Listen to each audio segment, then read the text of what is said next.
ఏది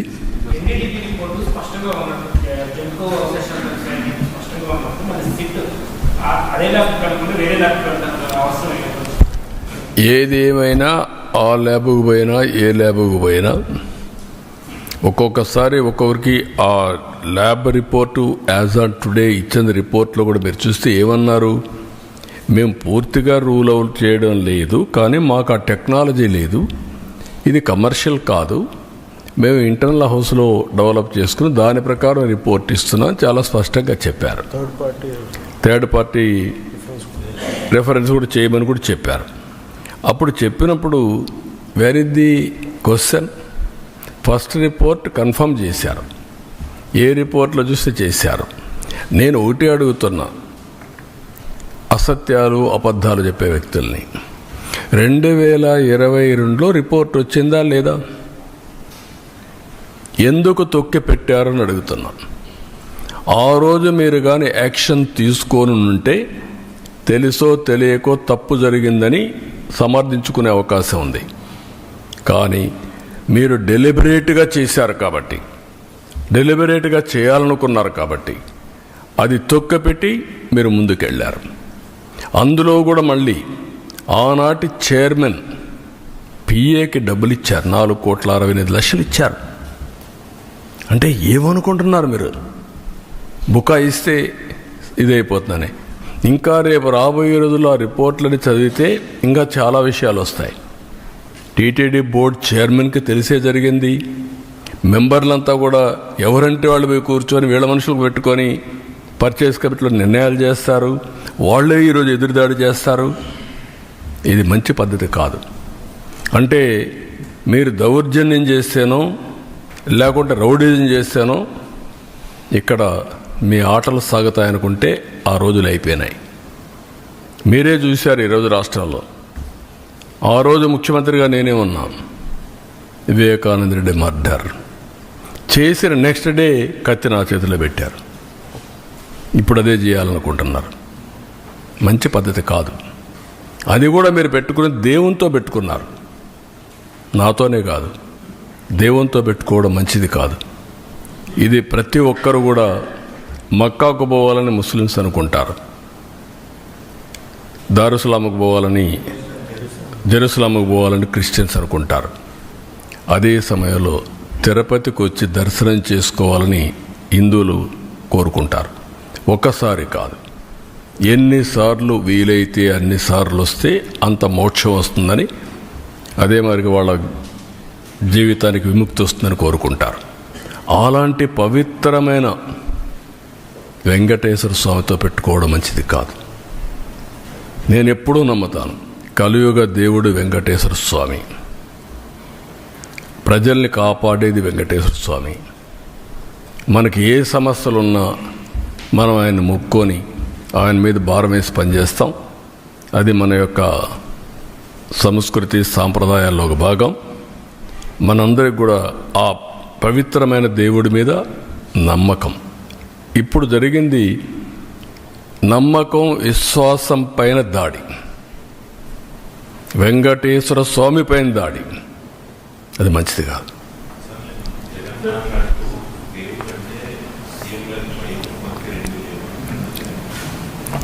ఆయనకు వెంకటేశ్వర స్వామి మీద భక్తి ఉంటే మొన్న తిరుపతికి వచ్చాడు కదా, నేనేం చెప్పాను? మీరు డిక్లరేషన్ పైన సంతకం పెట్టండి.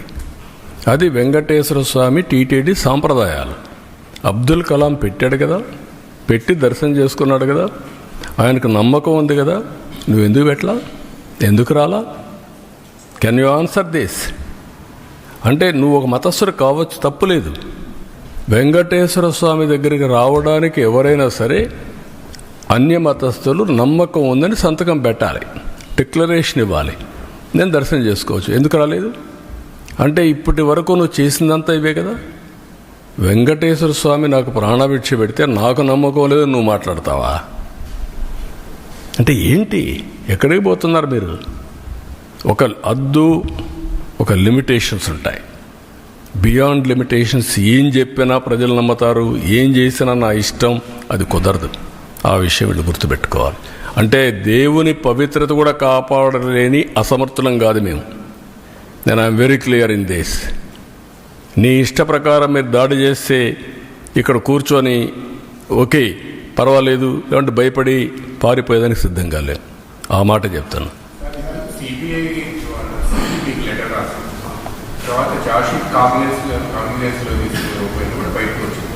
అందులో ఎక్కడా కూడా సూత్రధారులు ఎవరు అనేది ఒక చిన్న పనులతోనే ఇదంతా సాధ్యమవుతా. బోర్డు మీటింగ్లో 2020 ఫిబ్రవరి 29వ తేదీన బోర్డు మీటింగ్లో తమ్ముడు కేశవ్ గారు చెప్పినట్టు టెండర్ మొత్తం మార్చేశారు రూల్స్ అని.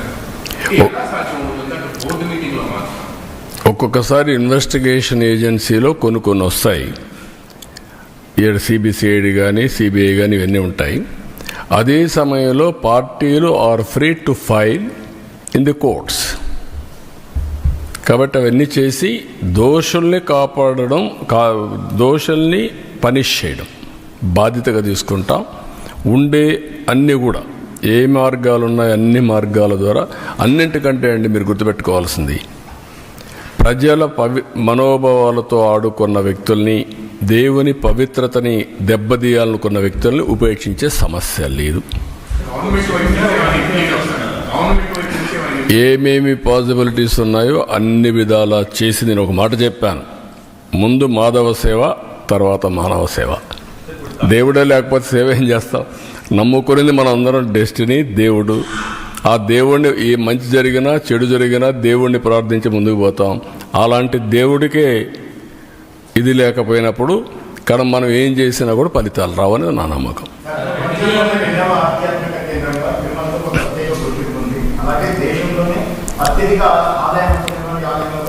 ప్రపంచంలోనే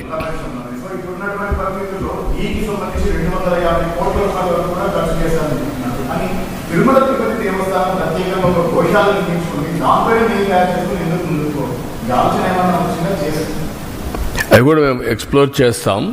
అంటే ఒకటి దేవునికి చేసే సాంప్రదాయాలు ఒక యాంగిల్, ప్రసాదాలు తయారు చేయడానికి మనకు చాలా కావాలి. అది అందుకనే ఇంత మునుపు కూడా ఏం చేశారంటే పవిత్రంగా ఆవుల నెయ్యి ఎక్కడైతే తయారవుతుందో ఆ డైరీస్ నుంచే తీసుకున్నారు. దాన్ని వైలేట్ చేయడానికి తక్కువ ధరకు కెమికల్స్ మిక్స్ చేస్తే వస్తుంది కాబట్టి ఎవడైనా పర్వాలేదని వీళ్ళ కమిషన్ల కోసం ఈ పని చేశారు. కమిషన్ కూడా నేను డెలిబరేట్గా వెంకటేశ్వర స్వామి యొక్క ప్రతిష్ట దెబ్బతీయడానికి, పవిత్రత దెబ్బతీయడానికి చేసినటువంటి కార్యక్రమం ఇది. ఇక్కడ డబ్బులు గిబ్బులు అక్కడ కాకపోతే వదిలి కొడతారు, అది వేరే విషయం. కానీ పవిత్రత దెబ్బతీయడం చాలా ప్రమాదం. That is wear all of us has to understand. A set మీద? సెట్ మీద ఎట్లా? ఎందుకు సెట్ మీద కమిటీ ఏంటి?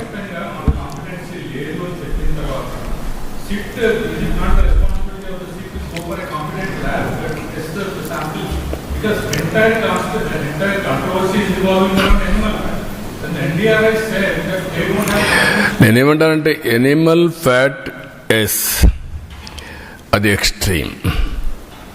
పవిత్రత దెబ్బతీసే విధంగా కెమికల్ గీతో తయారు చేసి ఇస్తారా దేవుడికి? మాట్లాడరు దాని గురించి.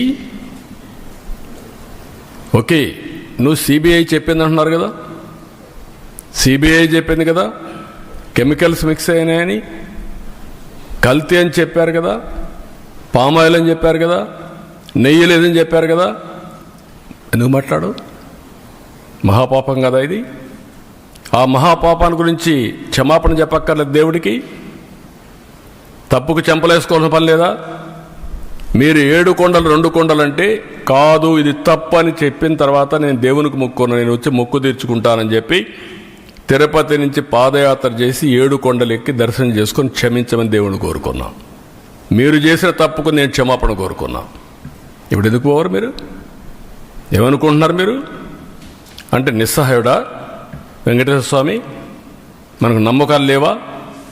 ఆ నమ్మకాన్ని వమ్ము చేయడానికి కానీ నమ్మకాన్ని దెబ్బతీయడానికి మీరు ఎవరండి? హూ ఆర్ యూ అని అడుగుతున్నా నేను. ఎదురుదాడి చేస్తారా మీరు? ఎవడిచ్చాడు ఈ ధైర్యం? నేను ఒక మాట చెప్పాను, మత సామరస్యాన్ని కాపాడుతాం, అదే మరి హిందూ మతం యొక్క పవిత్రతను కాపాడుతాం. టీటీడీలో కూడా అన్ని మతస్థులు ఉండడానికి వీల్లేదని చెప్పాను నేను. I'm very clear. అందుకే నేను ఆ దేవునితో ఉండే అటాచ్మెంట్తో మీరు చూస్తే ఎన్టీఆర్ అన్నదానం పెడితే నేను ప్రాణదానం పెట్టాను. శ్రీవారి సేవకులు తీసుకొచ్చాం ఎక్కడికక్కడ దీన్ని ప్రమోట్ చేయడానికి. దేవాలయాల నిర్మాణానికి ఇంపార్టెన్స్ ఇచ్చాం. 5,000 దేవాలయాలు కడుతున్నాం. అన్ని క్యాపిటల్స్లో వెంకటేశ్వర స్వామి దేవాలయం కడతాం. ప్రపంచంలో హిందూస్ ఎక్కడుంటే అక్కడ దేవాలయం కడతాం. దేనికోసం? ఒక భక్తుడిగా నాకు ఈ అవకాశాన్ని ఇచ్చినటువంటి వెంకటేశ్వర స్వామికి సేవ చేయడానికి. ఈ విషయం గుర్తుపెట్టుకోవాలి మీరు. అంతేగాని నా ఇష్ట ప్రకారం చేస్తాను, ఏమైనా చేస్తానంటూ కుదరదు. ఇవన్నీ నేను అడుగుతున్నా, ఇక్కడవన్నీ మీరేం కాపాడతారు చెప్పండి? ఇక్కడుండే మీడియా పవిత్రత కాపాడరా మీరు? ఎందుకు పూజ రూపంలో పూజ చేస్తున్నారు మీరు? I'm asking. That is where every person in the state, in the country, first of all దేవుని యొక్క పవిత్రత కాపాడగలిగితే దానికి మనం ప్రయత్నం చేస్తే అదే నిజమైనటువంటి మాధవ సేవ.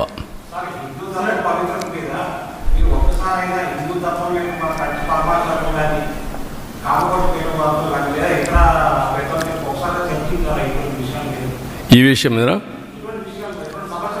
అందుకే దానికి కూడా ఏం చేయాలి చేస్తాం. డెఫినెట్గా అందరూ బ్రీఫ్ చేస్తాం. నేను చాలాసార్లు మాట్లాడుతూనే ఉన్నా. మొన్న కూడా కలిశాను, తిరుపతి కూడా కలిసి వచ్చా. కంచి కామకోటిని కలుస్తున్నాం, శృంగేరిని కలుస్తున్నాం. ఈవెన్ ఇంకొక ఈయన వస్తే ఆల్ స్పిరిచువల్ లీడర్స్ని కలుస్తున్నాం, ఆల్ రిలీజియస్ లీడర్స్ కూడా కలుస్తున్నాం. నిన్న కూడా భగవత్ కూడా 1 గంట కూర్చొని 1 గంట 2 గంటలు కూర్చొని మాట్లాడాను. వారు చేసే సేవాభావాన్ని గుర్తించి ఏ విధంగా ముందుకు పోవడం కోసం దేశం యొక్క నేషన్ క్యారెక్టర్ ఇది ఇంపార్టెంట్. నేను అందుకే మీ మీటింగ్లో నేను చూస్తూ ఉంటారు. ఎక్కడి నుంచి వచ్చిందంటే హిందూ కుటుంబ విలువలు ఎక్కడి నుంచి వచ్చింది? లెగసీనే కదా. ఆ లెగసీ ఎక్కడి నుంచి వచ్చింది? హిందూ ధర్మం నుంచి కదా మనకందరికీ వచ్చేది. చిన్నప్పటి నుంచి ఏం చేయాలని మన కుటుంబంలో పెద్దలు చెప్పిన సాంప్రదాయాల ప్రకారమే కదా. మీరు వేరే మతాల్లో ఉన్నారు, వాళ్ళ గౌరవాలు వాళ్ళకు ఉన్నాయి. మనం ఎందుకు చిన్నప్పుడు అనుకుంటాం పెళ్ళి అవుతానే స్వర్గంలో జరిగింది పెళ్ళి, విడాకులు కూడా కరెక్ట్ కాదు. అది హిందూ ధర్మం కాదా? కలిసి ఉండాలి భార్య భర్త పిల్లలు. ఇది హిందూ ధర్మం కాదా? ఈ విలువలు ఎక్కడున్నాయి? ఈ సెక్యూరిటీ ఎక్కడుంది? ఫ్యామిలీ సెక్యూరిటీ ఇవన్నీ. That is where we derived. We are fortunate. నేను ఇక్కడ చెప్పడం కాదు, ఇంటర్నేషనల్ ప్లాట్ఫామ్స్ చెప్తున్నా ఇది. కాబట్టి ఇవన్నీ మనం గుర్తుపెట్టుకోవాల్సిన అవసరం ఉంది. దీన్ని మనం కాపాడుకుంటూ ముందుకు పోవాలి.